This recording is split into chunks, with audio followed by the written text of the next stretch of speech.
We focus on history, culture, religion, art, social, and philosophy of Nusantara.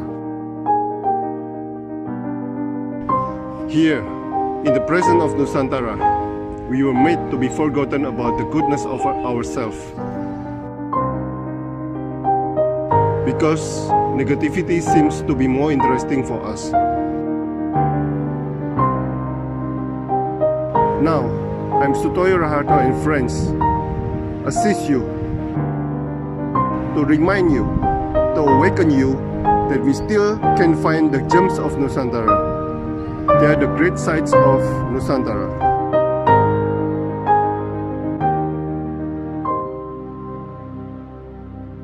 Selamat sore Mas Kelana Wahid Kelana Rifai. Sore Pak. Seorang mahasiswa yang dekat dengan gunung, candi, dan pong. Nah, pong itu apa? Itu mungkin hanya orang Jawa yang tahu. Nggak tahu kalau di luar Jawa pakai istilah apa.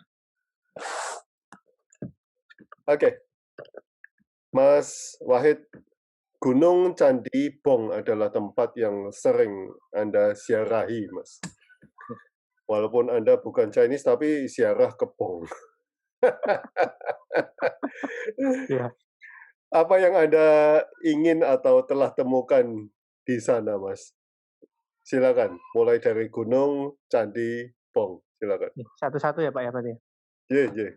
Ya, dari gunung, kalau gunung sendiri saya sudah familiar dengan gunung mungkin sejak dalam kandungan karena bapak dan ibu itu dulunya adalah masa mudanya adalah pendaki gunung. Kemudian ketemunya juga di Gunung Lawu. Jadi memang saya dari kecil sudah sangat dekat dengan gunung. Kemudian Dari belum jadi tuh. belum jadi. Jadi saya kelas 4 SD itu sudah mendaki Gunung Lawu bareng bapak. Jadi memang sudah dekat gitu loh. Kemudian berlangsungnya waktu tuh semakin lama semakin ya beberapa kali naik gunung. Paling sering memang di Lawu. Terus waktu SMA itu sempat mempertanyakan kenapa kok saya melakukan kegiatan itu. Kenapa kok saya naik gunung. Nah dari situ saya ada membaca beberapa buku, terus kemudian bertemu dengan beberapa orang, kaitannya nanti dengan candi itu, kaitannya.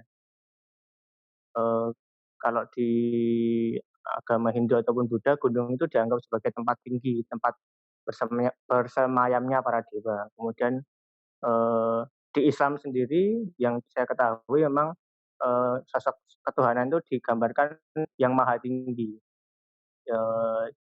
Jadi saya sempat di waktu SMA itu ada peralihan pola berpikir gitu loh. Ketika SMA saya sempat mengalami naik gunung itu hanya untuk narsis, foto-foto seperti itu. Jadi untuk membanggakan diri bahwa saya bisa mencapai gunung ini. Kemudian merasakan kekosongan, aku enggak secara bahasanya aku enggak gunung enggak apa gitu. Terus menemukan itu, bertemu dengan beberapa orang, ngobrol dengan bapak saya juga, terus akhirnya ketemulah ternyata gunung ini adalah suatu tempat yang suci gitu, tidak sembarangan. Ada etikanya ketika di gunung, tidak sembarangan orang bisa berbuat seenaknya di gunung. Nah itu. Kemudian mengenai candi, ya itu sebenarnya kalau di orang-orang Jawa Tengah itu mungkin sudah familiar dengan dari kecil mengenai candi, terutama Candi Prambanan dan Borobudur. Nah, saya kaitkan dengan gunung. Saya kecil sudah mengenal Candi Cetro dan Candi Sukuh yang ada di Gunung Lawu. Itu memang karena ya sering berekreasi di gunung, makanya tahu candi itu. Kemudian saya mulai sangat tertarik dengan candi itu ketika menemani riset teman saya tahun 2018 atau 2019, menemani riset mengenai Candi Prambanan. Teman saya itu riset mengenai tari Ramayana dengan relief Candi Prambanan. Saya ikut menemani riset, akhirnya justru masih tertarik di situ. Bahwa di candi-candi itu yang memiliki relief itu ada makna-maknanya sendiri, ada ceritanya sendiri. Dan relief di Prambanan itu, eee, secara penceritaan kalau dari yang, saya temui sampai saat ini, itu Ramayananya yang ada di Nusantara, bukan Ramayana India dari kisah-kisahnya, walaupun ada beberapa yang memang tidak ada. Jadi, untuk ketertarikan mengenai itu awalnya memang dari Prambanan, terus kemudian, saya kaitkan lagi dengan gunung, kenapa kok banyak candi berada di kaki-kaki gunung, berada di lereng-lereng gunung. Di Gunung Lawu saya temui ada 4 situs, Candi Cetro, Candi Suguh, Situs Pelanggatan, dan Candi Menggung. Itu kebetulan saya sudah ke sana, itu saya juga, oh ini secara struktural, secara relief, secara, arca itu beda dengan yang ada di Prambanan, berbeda dengan yang ada di sekitar, kalau Prambanan kan dia di hitungannya bukan dataran tinggi, terus kemudian akhirnya ketemu juga kalau sebutannya di buku itu Siwa Pratyau, Candi Ijo Prambanan itu kan juga di dataran tinggi. Nah itu kan kaitannya kan dengan kepercayaan Hindu kala itu, masa-masa lampau mengenai, eee, apa, tempat-tempat yang tinggi gitu. Terus akhirnya juga ketemu dengan namanya Gunung Pawitra yang sekarang menjadi penanggungan. Semakin tertarik, cuman saya memang belum pernah ke sana. Jadi semakin tertarik karena adanya kaitannya dengan, peninggalan-peninggalan itu dengan gunung. Terus, Nah, Mas, eee sebelum dilanjutkan, Anda tadi kan bertanya pada diri sendiri. Nah, naik gunung untuk apa? Nah, iya. itu jawabannya sudah Oh ditemukan ya, apa belum? kalau saya jawabannya lebih mendekatkan diri kepada Yang Maha Kuasa yang jelas. Kalau di saya Islam, ya lebih mendekatkan diri kepada Allah. Saya lebih mengetahui bahwa ciptaan Tuhan saya itu sebegini besarnya, terus kemudian lebih mengetahui kadar pribadi saya sendiri. 2 hal itu sebenarnya dari saya. Jadi saya tahu kadar saya, kemampuan saya, itu saya tahu sampai mana. Dan Anda merenungkan itu setelah setelah mendapat inspirasi itu atau mendapat jawaban itu? Saya mulai merenungkan tuh sebelum ada. Jadi satu waktu saya naik gunung, di atas tuh sama sekali kayak kosong gitu. Saya hanya melamun, ya yang lain mungkin foto-foto bersenang-senang, saya ngelamun kok saya selama ini naik gunung tuh enggak apa, menemukan itu malah ketika berada di atas gunung, gitu Pak. Ya, bisa dilanjutkan untuk yang Yang Bong. Pong.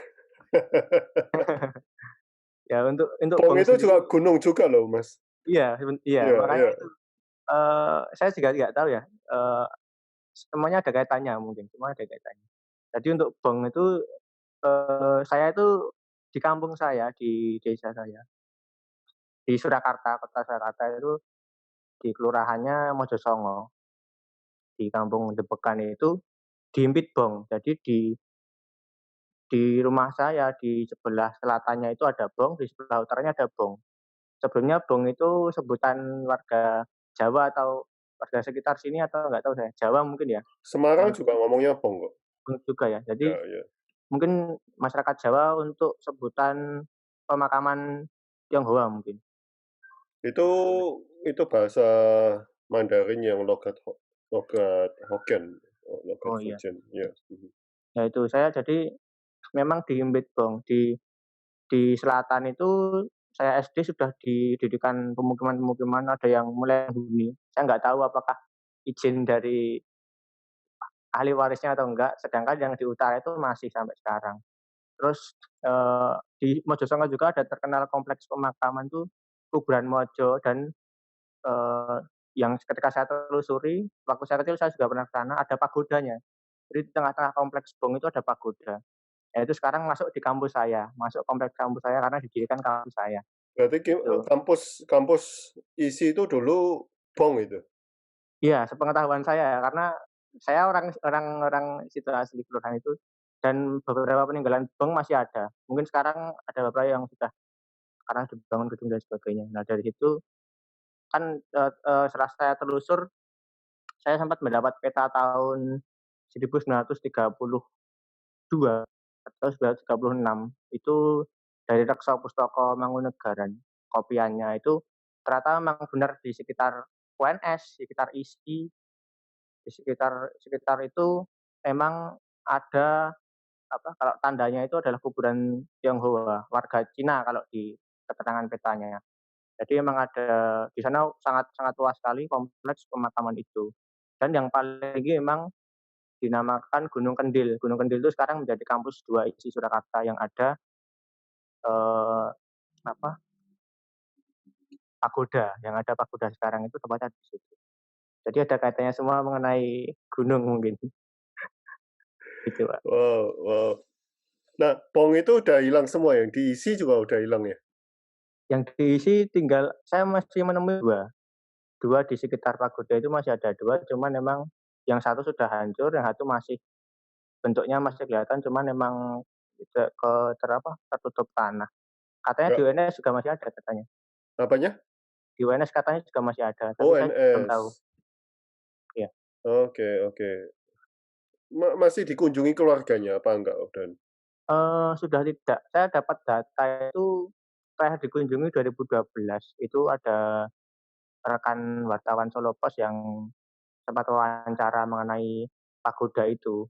Jadi mungkin sudah lama tidak dikunjungi memang. Dan yang di Kuburan Mojo sekarang juga digusur, katanya mau dibangun rumah sakit juga. Wow, wow. Yang di Semarang juga digusur juga, Mas. Untuk jalan katanya. Iya.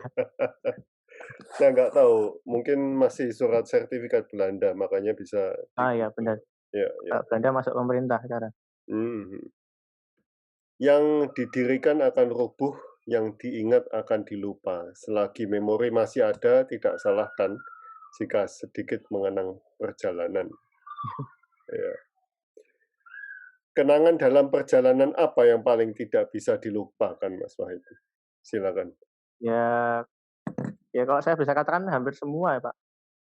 Hampir semua emang tidak bisa lupakan. Apalagi saya sangat apa ya, sangat berpatokan pada hal yang pernah saya lakukan itu menjadikan patokan untuk kedepannya saya memijakkan kaki. Jadi selama ini saya melakukan apa itu saya renungkan gitu. Kalau kalau yang paling berkesan mungkin peralihan peralihan saya itu ketika SMA ke kuliah itu sangat sangat apa ya, cara pola pikir, cara ini yang dulunya saya kesana kemari mungkin ke tempat-tempat yang jauh dari rumah itu hanya untuk bersenang-senang, akhirnya saya mengunjungi hal-hal itu dengan akhirnya saya namakan ziarah. Ziarah itu kan berkunjung.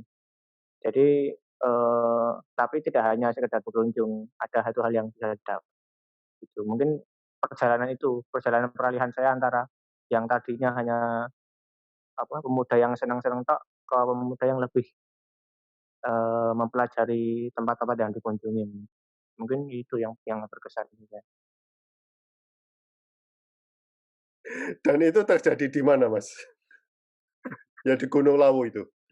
Iya, ya yang paling apa ya, saya tidak tahu pas di Gunung Lawu itu, eee, kayak kosong-kosong yang sepi gitu loh. Jadi kayak sempat merasakan tidak ada suara, bahkan angin pun tidak terasa, terus kayak sempat ada satu hal yang membuat berpikir.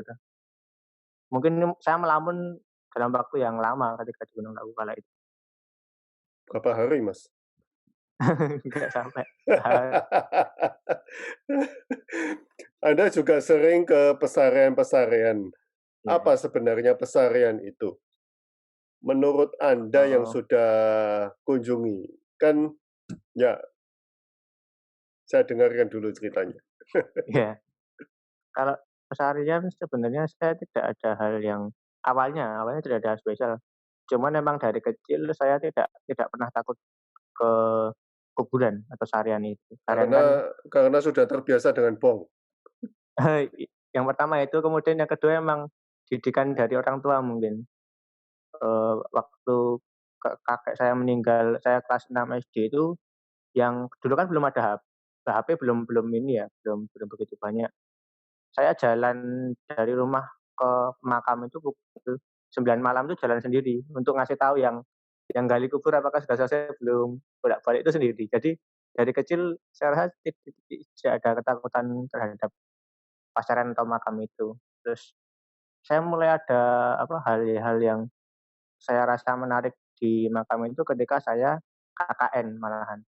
Ketika KKN itu di Wonosobo, saya ketemu dengan beberapa apa, sesepuh desa gitu, terus ada yang menceritakan salah satunya, menceritakan mengenai ada situs makam kuno di sana. Terus ketika saya berkunjung ke sana, memang jadi dalam satu bukit itu makam semua dan yang menarik adalah nisan-nisannya itu nisan kuno dengan bahan batu yang hampir sama dengan candi.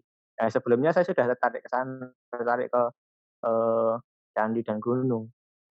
Nah, ketika ketemu makam itu, menemui nisan-nisan itu, kok kok ada makam-makam kuno seperti ini.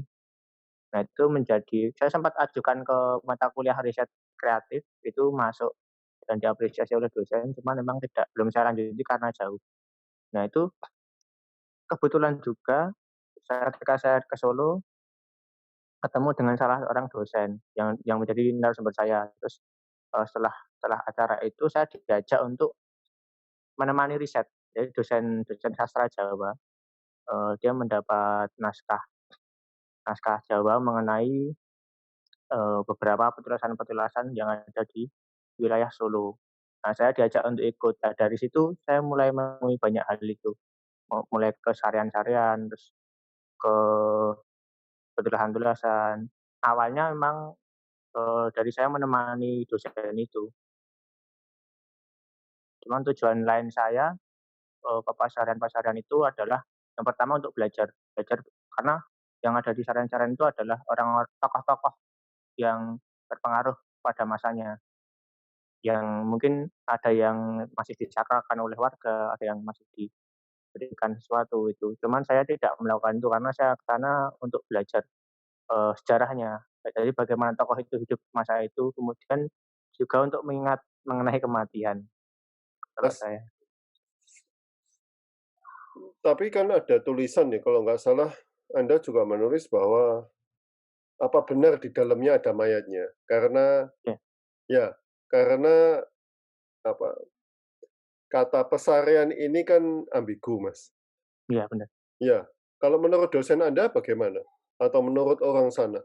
Atau hanya Eee, kumpulan batu candi yang runtuh supaya tidak dihancurkan, dijadikan kuburan gitu, kan ada itu. Terus yang iya satu iya, memang benar ada. ada yang apa, memang ada candi, lalu orang masyarakat sekitar menggunakan itu sebagai kuburan.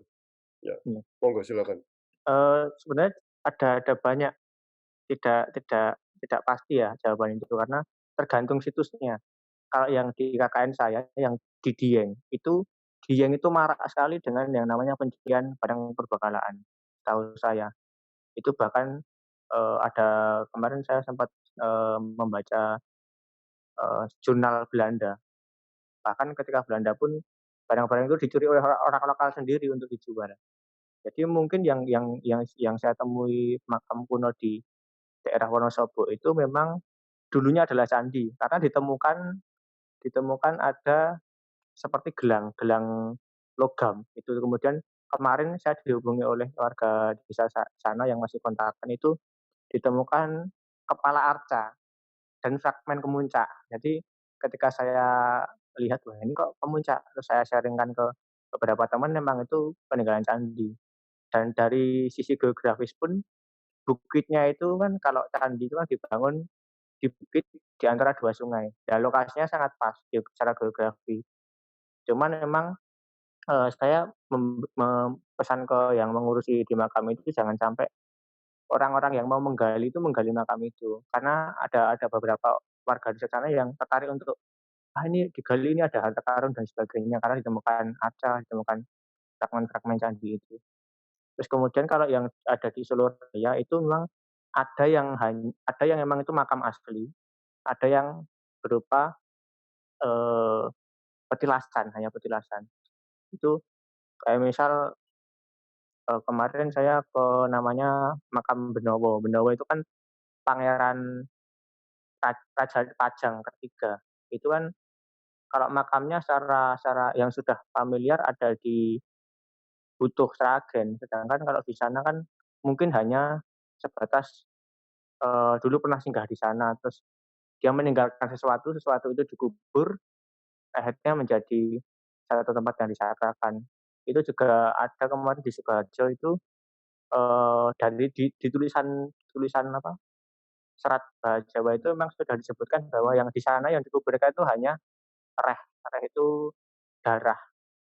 Jadi ketika dia terluka, darahnya menetes terus dikubur. Akhirnya muncul kesakralan di situ dan sampai sekarang. Ya seperti itu. Jadi karena apa ya, mungkin kalau kalau yang apakah itu petilasan atau itu kuburan asli bisa dilihat dari ada nama serupa atau tidak di daerah lain. Kalau ada nama yang serupa berarti salah satunya asli, salah satunya memang makamnya, salah yang lain itu mungkin petilasan-petilasannya. Ini seperti itu, Pak, yang saya ketahui. Ya, ya, ya, ya. Tapi saya baru tahu kalau darah itu. Itu ya ada. Kalau Ada di juga ya ada juga apa? ada juga yang, tongkatnya atau kerisnya itu dikubur kemudian dinamakan dengan yang memiliki itu atau tunggangannya, itu ada juga. Kalau di China saya tahu baju, jubah, Mmm. jubah kerajaan. Pelajaran hidup apa yang Anda dapat dari tempat-tempat ini, Mas Wahid? Waduh, ini agak agak berat mungkin ya, Pak. Eee, Kalau Bikin saya dibikin ringan aja. ini yang saya pahami aja ya, yang saya yakini itu, eee, peristiwa-peristiwa di masa lampau itu sebenarnya sudah mengajarkan kita untuk menangani peristiwa di masa sekarang. Nek Wow, yang saya yakin itu. Jadi memang misal, mungkin sulit dicerna ya Kakak, saya nggak tahu. Jadi sejarah berulang. iya, jadi peristiwa itu sebenarnya terulang kalau kalau memang kita melihat dari sisi sejarah. Misal kita misalkan pandemi misal, di tahun 1920-an itu atau masa Pakubuwono X dan Mangkunegara VII itu ada pandemi wabah pes di Hindia Belanda. Nah itu sebenarnya bisa kita jadikan tolak ukur sebenarnya kalau kita memang belajar sejarah. Nah ketika itu, cara penanganannya adalah, saling saling sinkron eee, antar apa ya namanya ya, ya antar masing-masing itu, masing-masing ini. Jadi Pakubuwono X membuat rumah sakit, Mangkunegara VII juga membuat rumah sakit dan membuat Mangkunegara VII itu juga membuat, eee, MCK. Dulu masih orang masih BAB di anu apa, di sungai dan sebagainya, dia membuat MCK pribumi pertama mungkin. Nah itu membuat seperti itu, terus kemudian ada, beberapa gereja di Solo yang dia apa, menggunakan gedung gerejanya untuk sebagai rumah sakit darurat, hal-hal seperti itu. Jadi, mungkin itu sudah dilakukan untuk mengatasi pes kala itu, pandemi kala itu. Nah kita harusnya ketika kita mau belajar sejarah bisa menangani itu. Hal-hal seperti itu yang saya yakini bahwa dulu itu sebenarnya orang-orang di masa lampau itu memang sebenarnya mencontohkan, baik itu contoh buruk maupun contoh baik. Penanganannya itu contoh baik, terus kemudian ada peristiwa-peristiwa buruk ya ketika terjadi di masa sekarang, ya jangan sampai diulangi lagi gitu, Oke, belajar dari sejarah. belajar dari sejarah. Anda kok nggak ngambil jurusan sejarah aja, Mas? Nggak tahu saya ya baru-baru saja ketika mulai apa, pola pikir saya berubah. Kalau mungkin ketika saya di sejarah, saya malah justru mungkin tidak akan tertarik ini dengan sejarah mungkin, karena sudah penat dengan sejarah gitu, mungkin ya. Karena saya menemui beberapa teman saya di jurusan sejarah seperti Nanti Anda penat dengan otak-otakan TV, pada Mas. iya, Nanti Anda penat dengan TV nanti. eee, sebenarnya iya, Udah. makanya makanya ya ke sana kemari, nggak jelas nih. Sampai sekarang masih naik gunung, Mas? Bapak, Ibu juga masih? Bapak Ibu sudah enggak, karena fisik mungkin ya. Tapi kalau saya intensitas saya menurun. Hmm. Intensitas saya menurun. Ketika dulu mungkin sangat misal ada jalur baru dibuka naik naik naik naik. Sekarang ya itu tadi, karena berpikir untuk apa ketika naik itu. Jadi intensitasnya menurun kalau sekarang, lebih Berarti jarang. udah lebih ke ibadah, ziarah sekarang. Ziarah. Setahun sekali. Ya enggak, ya kalau ada kepentingan aja, misal memang sedang pikirannya sedang mungkin lagi sedang susah, itu saya ke naik gunung. Oke. Terima kasih Mas Wahid atas sharing-nya. Sama-sama, Pak. Sangat luar biasa ceritanya. Oke. Selamat sore Mas. Ya, sorry, Pak. Nuwun sangat, sampai ketemu di Solo. Nggih, Iya iya, saya tunggu. iya.